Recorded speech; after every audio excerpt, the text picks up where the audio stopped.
Mga ka-RSP, kapag ginagawa mo ang mga bagay na mahal mo, hindi lang ito nagiging trabaho, nagiging misyon na ito.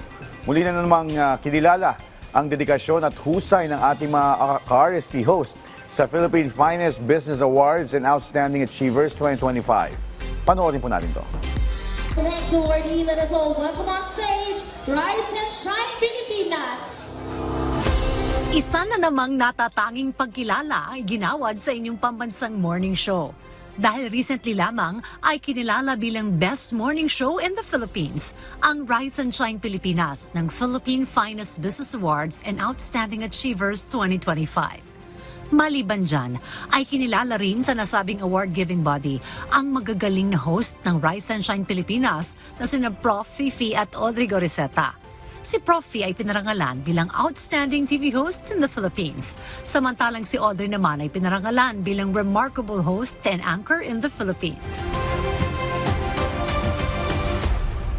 Naku, hindi mo paniwala, Outstanding TV Host in the Philippines. Salamat po. Salamat po. It's been 10 years already na nasa PTV ako at maraming salamat sa patuloy na pagkilala sa talentong meron tayong handang magbigay ng mga makabuluhang impormasyon sa publiko, hindi magsasawang gumising tuwing umaga para magbigay ng saya sa bawat gising ng ating mga ka-RSP. Ito yung magpapatuloy na inspirasyon sa bawat host ng Rise and Shine Pilipinas para pag-igihin pa po namin yung aming serbisyo publiko. So on behalf of the hardworking men and women na bumubuo ng Rise and Shine Pilipinas, congratulations sa ating lahat. Ang Philippine Finest Business Awards and Outstanding Achievers ay may layo na bigyan ng pagkilala at parangal ang mga individual, negosyo, produkto at service providers na nag-excel sa kanilang respective line of business, field o industry. Nagkaroon tayo ng dalawang category, actually more categories.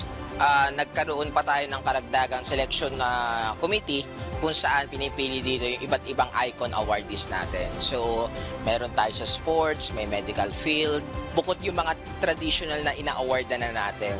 So, ito yung mas matataas na pangalan, mas kilala, and yung iba naman ay yung uprising naman. So, mas marami tayong industry yung natatap ngayon.